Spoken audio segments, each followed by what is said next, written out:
राधे राधे दोस्तों, Nitin Midda YouTube channel subscribe करें। ज़रूरतमंद को मेरे वीडियो ज़रूर भेजें जिससे उसको फ़ायदा मिल सके।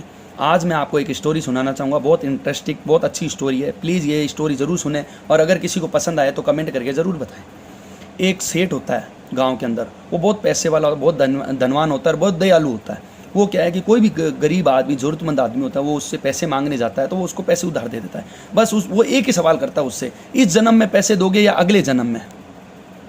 अगर वो बंदा कह देता है कि अगले जन्म में दूंगा, तो वो कहता है भाई खाते में लिख ले, अपने मुनीम को बोलता है इसको लिख ले, अगले जन्म में देगा ये पैसे।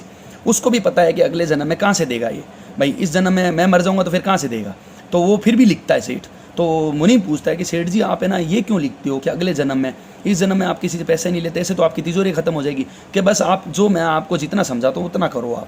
आपको जो भी पैसे पूछे आपसे, इस जन्म में दूंगा या अगले जन्म में, तो उसको उस हिसाब से आप खाता लिख दीजिए। एक चोर को पता लगती है बात कि यार एक गांव में एक सेठ रहता है, वो क्या है कि ऐसे पैसे देता है। तो उसके दिमाग में तिकड़मबाजी लगाता है। वो कहता है कि कल मैं जाऊँगा उस गाँव में और मैं उस सेठ से पैसे उधार लेके आ जाऊँगा, उसको वापस चुकाने तो पड़ेंगे नहीं, मैं अगले जन्म का लिखा के आ जाऊँगा। वो सेठ के पास जाता है और सेठ के पास जाकर के उसको बोलता है मुझे 5,000 रुपये चाहिए। सेठ मुनीम को बोलता है मुनीम जी इसको तिजोरी से 5,000 रुपये निकाल के दे दो। वो वही सवाल करता है वापस कि इस जन्म में देंगे या अगले जन्म में। वो कहता है अगले जन्म में दूंगा।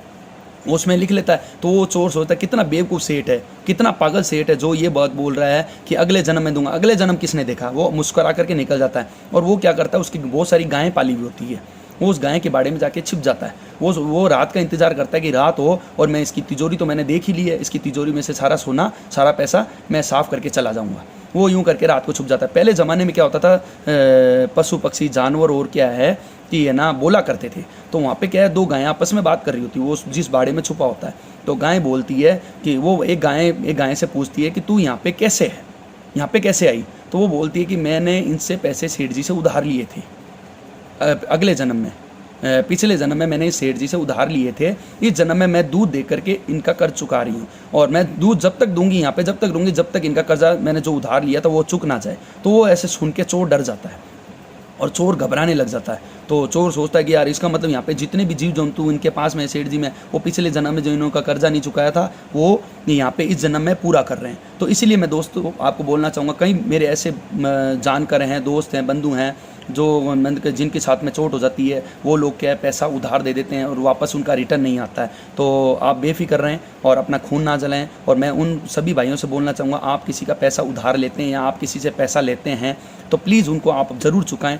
आप ये ना सोचें कि मैंने खा लिया, आपके 2 दिन ज़रूर चल जाएंगे, सुख का अभाव नहीं मिलेगा आपको, सूखा अभाव मिलेगा। एक सुख का अभाव होता है, एक सूखा अभाव होता है। आपको एक बार ज़रूर खुशी हो जाएगी मैंने उसका पैसा खा लिया, उसको बेवकूफ़ बना दिया, पर एक ज़िंदगी में ध्यान रखना किसी न किसी रूप में उसको ज़रूर वापस चुकाना ही पड़ेगा। तो इसलिए दोस्तों किसी का भी पैसा ना खाएं और उसका पैसा अगर आप लेते हैं तो ईमानदारी से ज़रूर चुकाएं। और अगली स्टोरी सुनने के लिए मेरे यूट्यूब चैनल पर जुड़े रहें, मैं आपको आगे से आगे स्टोरियाँ सुनाऊँगा। जाने किसका हक दबाकर आप घर में दौलत लाए हैं, जाने किसका हक दबाकर, ना जाने किसका हक दबाकर आप घर में दौलत लाए हैं। उसमें ये सितम कि उसमें भी आपको बरकत चाहिए भगवान से। मतलब आप किसी का घर मतलब पैसा का मार लेते हैं, किसी का उधार ले लेते हैं और उसमें भी आप भगवान से ये दुआ करते हैं कि आपको उसमें बरकत हो, कहाँ से होगी।